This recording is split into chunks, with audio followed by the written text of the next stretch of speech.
Capítulo 1. Aprenda a hablar el lenguaje de Dios. Y respondiendo Jesús les dijo: tengan fe en Dios, constantemente.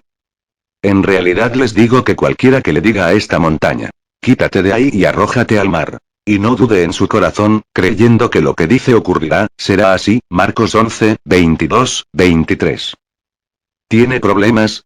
La solución está muy cerca. Justamente en su boca. O por lo menos la mayor parte de las soluciones.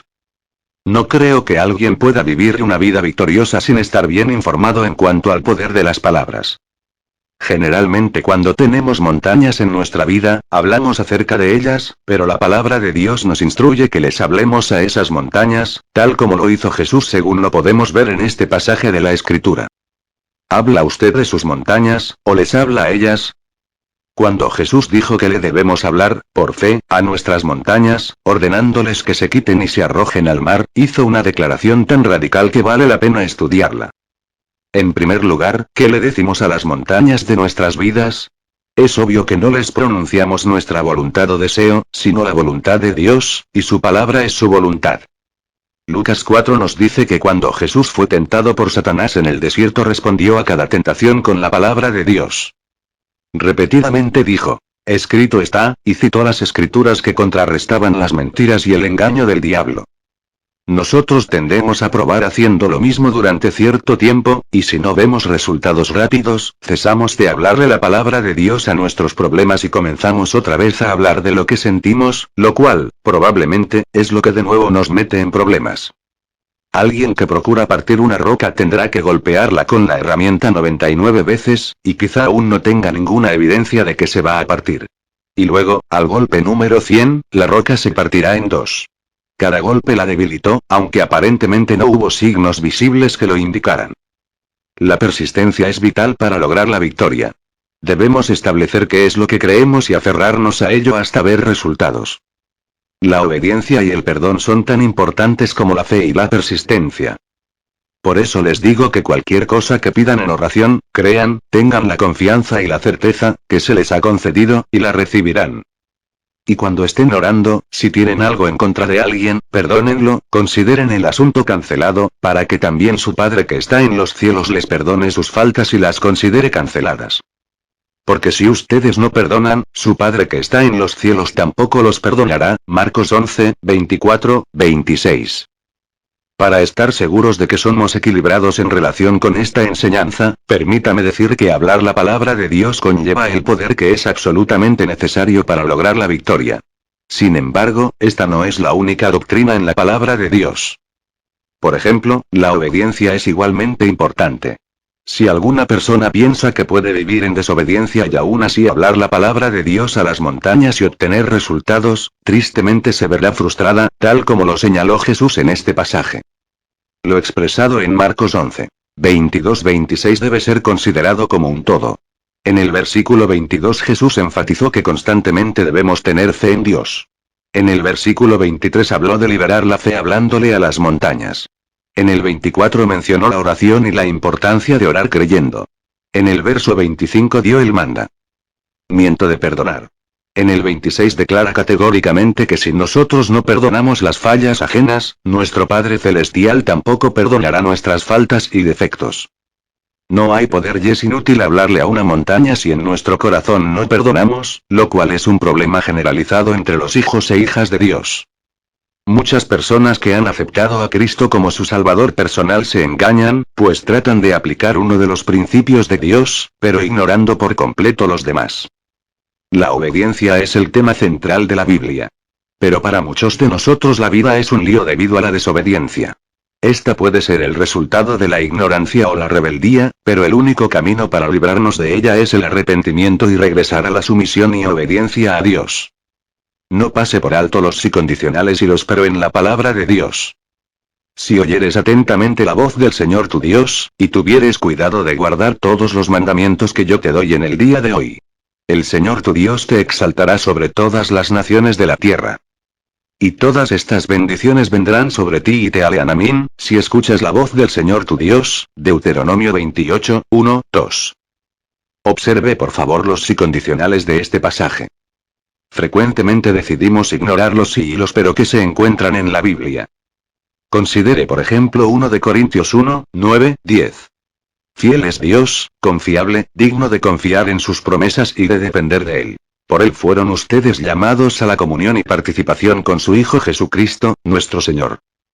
Pero les ruego, hermanos, en el nombre de nuestro Señor Jesucristo, que estén en armonía y de acuerdo en lo que dicen, que no haya entre ustedes disensiones, divisiones o grupos, sino, pero, que estén perfectamente unidos en una opinión y un juicio común. Vemos que Dios es fiel y que descansamos en esa fidelidad honrándolo con la obediencia en nuestras relaciones. Nuestra desobediencia no hace que Dios cambie.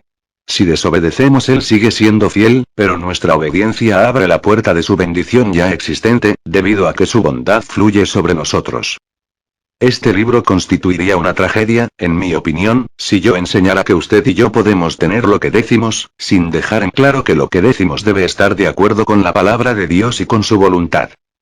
Hablarle a nuestras montañas no es un encantamiento o un acto de magia que realizamos cuando estamos en problemas, o cuando deseamos obtener algo, para luego continuar en nuestra carnalidad y estilo de vida desobediente. Tan solo niños. Sin embargo, hermanos, yo no pude hablarles como a hombres y mujeres espirituales, sino como a carnales, hombres y mujeres en quienes predomina la naturaleza carnal, como a niños, en la nueva vida, en Cristo, incapaces aún de hablar. 1 Corintios 3. 1. Mientras usted y yo seamos carnales deberíamos orar y esperar que Dios tenga misericordia de nosotros y que no obtengamos lo que decimos. Porque con seguridad estaremos diciendo un montón de cosas que son nuestra voluntad y no la de Dios, simplemente porque aún no podemos establecer la diferencia. Como niños en Cristo, sencillamente aún no sabemos hablar, tal como lo dice Pablo en este pasaje. Como los niños deben aprender a hablar el lenguaje de los mayores, así los cristianos deben aprender a hablar el lenguaje de Dios. Aprenda a hablar el lenguaje de Dios. Porque todo el que se sigue alimentando de leche, obviamente es inexperto en la doctrina de la justicia, en cuanto a ajustarse a la voluntad divina en propósito, pensamiento y acción, porque es solo un niño, incapaz aún de hablar.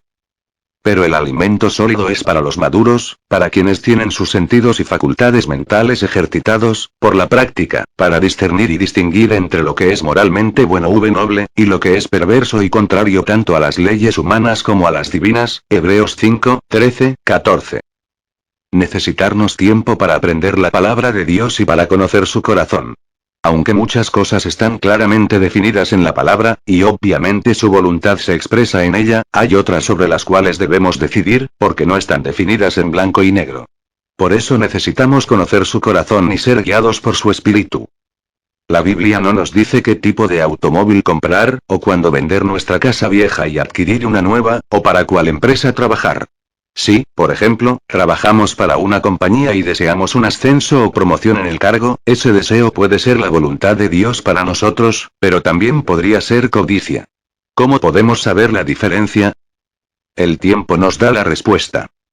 Toma tiempo conocer a Dios, conocer nuestros corazones y alcanzar la capacidad de ser totalmente sinceros con nosotros mismos y con el Señor.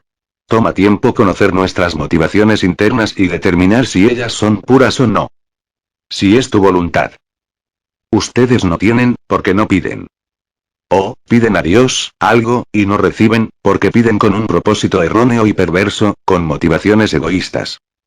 Su intención es, cuando reciban lo que desean, utilizarlo en sus placeres sensuales, Santiago 4, 2, 3. Una vez oí decir que una persona que actúa por fe jamás debería decir en la oración, si es tu voluntad. No se dio ninguna otra explicación y yo, como una cristiana joven, tomé tal declaración al pie de la letra. De la misma manera escuché decir que yo podría tener lo que dijera, pero nadie me dijo que necesitaba madurar. O tal vez alguien lo dijo, pero yo estaba tan llena de mí misma que no lo escuché. El hecho es que estaba completamente desequilibrada en este aspecto. Yo quería ciertas cosas y pensé que había encontrado una nueva manera de lograrlas. En la palabra de Dios, como hay algunas cosas que son tan claras, jamás necesitaremos decir, si es tu voluntad. La salvación es un buen ejemplo. En 1 Timoteo 2, 34, la Biblia declara que el deseo de Dios es que todos sean salvos y vengan al conocimiento de la verdad. Por lo tanto, jamás diré en mi oración, Querido Padre Celestial, te pido en el nombre de Jesús que salves así es tu voluntad, porque de antemano sé que es la voluntad divina salvar a esa persona. Santiago 4:2 dice que no tenemos porque no pedimos. Y en el versículo 3 dice que a veces pedimos y no recibimos porque pedimos con un propósito erróneo y perverso y con motivaciones egoístas. Comprendo que a veces es difícil creer que esto nos ocurra a nosotros, pero es la realidad. Y es cierto especialmente en el creyente que no ha permitido que el proceso de purificación de Dios se lleve a cabo en su vida. En ese estado, una persona tiene a Dios en su vida pero aún está llena de egoísmo. Creo que en esas ocasiones, cuando lo que pedimos no está claramente definido en la palabra de Dios, y no sabemos con certeza cuál es la voluntad de Dios para dicho asunto, es sabio y un verdadero acto de sumisión decir, si es tu voluntad. Recuerdo una ocasión, hace muchos años, cuando mi esposo Gabe y yo disfrutábamos unas vacaciones en un sitio encantador de Georgia. Como estábamos demasiado cansados, el Señor nos había permitido tomar un tiempito para recuperar nuestras energías. Estábamos tan encantados con el lugar que comenzamos a hacer planes para un año después tener unas buenas vacaciones con nuestros hijos allí. Teníamos elaborado plan y hablábamos de él con entusiasmo. Yo comencé a hacer una confesión o declaración verbal. Volveremos el año próximo y toda nuestra familia será bendecida disfrutando unas vacaciones en este lugar. De repente, Espíritu Santo llamó mi atención a lo que dice Santiago 4:15. En lugar de lo cual deben decir, si el Señor quiere, viviremos y haremos esto o aquello. A medida que estudiaba este pasaje noté también lo que dice versículo 16. Pero ahora se jactan, falsamente, y presumen y se autoengañan. Toda jactancia es mala. Hay una diferencia entre fe y confianza, y presunción e insensatez. Si no podamos discernir y comprender esa diferencia, la vida espiritual se convierte en una tragedia en lugar de un triunfo. Personalmente no siento que mi fe sea débil si al orar digo, Señor, quiero que me des esto que te pido si es tu voluntad, si encaja en tus planes, si es lo mejor que tú tienes para mí, y si es tiempo apropiado, tu tiempo. Proverbios 3:7 dice, no seas sabio en tu propia opinión, yo he interiorizado este versículo en mi corazón y creo que me ha librado de mucho dolor. Hubo un tiempo en mi vida cuando pensaba que lo sabía todo, y que si alguien consideraba mi opinión, todo se le solucionaría. Ahora he descubierto que nada sé, por lo menos en comparación con el conocimiento de Dios. Debemos resistir la tentación de asumir el papel de Espíritu Santo y más bien permitir que sea Dios quien nos guíe. Equilibrio, sabiduría, prudencia, sentido común y buen juicio. Todo hombre prudente actúa con sabiduría, pero el necio, que confía en su propio criterio, se expone y revela su necedad. Proverbios 13:16. Basada en mis 20 años de experiencia y observación en la vida cristiana, me parece que los maestros y las personas en general, tienen dificultad para mantener su equilibrio. La doctrina concerniente al poder de las palabras, a la boca, a la confesión, al llamar las cosas que no son como si fueran y ordenar que las cosas se hagan realidad, son un ejemplo, porque en esto he visto a muchas personas que se van a los extremos. Parece que la carne quiere vivir siempre en la cuneta, ya sea a un lado o al otro de la vía, y tiene dificultad para mantenerse en el centro, en medio de las dos líneas de seguridad.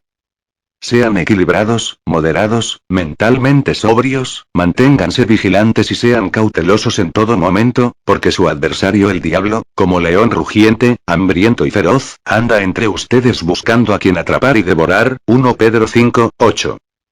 En realidad los extremos son el campo de operación del diablo. Si él no puede lograr que el creyente ignore totalmente una verdad y viva engañado, su táctica siguiente es hacer que pierda el equilibrio sobre dicha verdad, pues así no será mejor de lo que fue. A veces aún llega a ser peor de lo que fue antes de conocerla. La sabiduría es un tema central en la palabra de Dios. De hecho, sin ella no podemos lograr una verdadera victoria. Según el diccionario, define la sabiduría como 1. Comprensión de lo que es cierto, recto o duradero. 2. Buen juicio, sentido común. A través de los años me he relacionado con muchas personas, laicos y ministros de tiempo completo, quienes sencillamente no tenían sentido común. La sabiduría no se inclina por los extremos. Proverbios 1:4 dice que la sabiduría está llena de prudencia, y la prudencia equivale a buen manejo de las cosas. Este mismo diccionario define la prudencia como manejo cuidadoso y a economía y define el adjetivo prudente como que utiliza buen juicio o el sentido común en el manejo de los asuntos prácticos. Podríamos afirmar que la sabiduría es una combinación de equilibrio, sentido común y buen juicio. Un maestro de la palabra de Dios debe que ser responsable, explicar y hacerse entender para estar suficientemente seguro de que los creyentes de todos los niveles de la madurez espiritual, comprenden lo que enseña. La declaración categórica de que usted puede tener lo que diga, sin ninguna otra explicación, es peligrosa para los cristianos inmaduros. A su vez define el término economía como buen manejo de los asuntos privados y hogareños. Nota del traductor. Creo que como maestros llamados a entrenar y edificar a los hijos de Dios, tenemos la responsabilidad de comprender que no todo el que nos escucha entiende que el sentido de esa declaración es que puede tener lo que diga si lo que dice está de acuerdo con la palabra de Dios y con la voluntad divina para él o para ella en ese momento particular de su vida. Las personas carnales escuchan todos los mensajes y todas las enseñanzas con oído carnal. Pero a medida que crecen y maduran espiritualmente, pueden escuchar el mismo mensaje y oír algo totalmente diferente a lo que oyeron la primera vez. Probablemente el mensaje no contenía en principio ningún error, pero una corta explicación adicional hubiera evitado que el cristiano bebé viviera unos años en la cuneta, antes de aprender a caminar por el centro de la vía. La mayoría de maestros bíblicos tienen una inclinación particular por lo que ellos enseñan. Y están en su derecho. Es el resultado del llamado de Dios para sus vidas. Algunos han sido llamados al ministerio de la exhortación y a mantener a los hijos de Dios animados, para que sean celosos y sigan adelante. Otros han sido llamados a enseñar y estimular la fe, otros tienen el mensaje de la prosperidad. Hay quienes han sido llamados a enseñar de manera exclusiva sobre finanzas, y muchos otros son llamados a enseñar y manifestar la sanidad divina. He descubierto que muchos de ellos están tan llenos de lo que Dios les ha encomendado hacer, que por el descuido pierden el equilibrio. Pueden comenzar a actuar como si lo que ellos enseñan fuera lo único importante en la Biblia. Quizá esa actitud no sea intencional. De todos modos pienso que es nuestra responsabilidad asegurarnos de que presentamos la enseñanza de manera balanceada, es decir, teniendo en mente a los bebés en Cristo, pues solo saben lo que les enseñamos, y nada más. Creo firmemente en el poder de la confesión o la declaración verbal. Creo que debemos hablarle a nuestras montañas, y creo que en muchas, por no decir que en la mayoría de las circunstancias, la respuesta a nuestros problemas está, definitivamente, bajo nuestra nariz, es decir, en nuestra boca. Pero también creo firmemente en la madurez de creyente, en la crucifixión de la naturaleza carnal, en hacer morir el ego, y en la necesidad de la obediencia y la sumisión al Espíritu Santo. En otras palabras, no estoy procurando enseñarle algo para ayudarle a salir de un problema coyuntural o para que consiga lo que quiera. Tengo la esperanza de que puedo enseñarle a cooperar con el Espíritu Santo para que la voluntad de Dios se realice en su vida. Si te gusta este canal, ayúdanos a seguir subiendo audiolibros y suscríbete. Comenta abajo qué libros y de qué autor quisieras que subiéramos. Muchas gracias.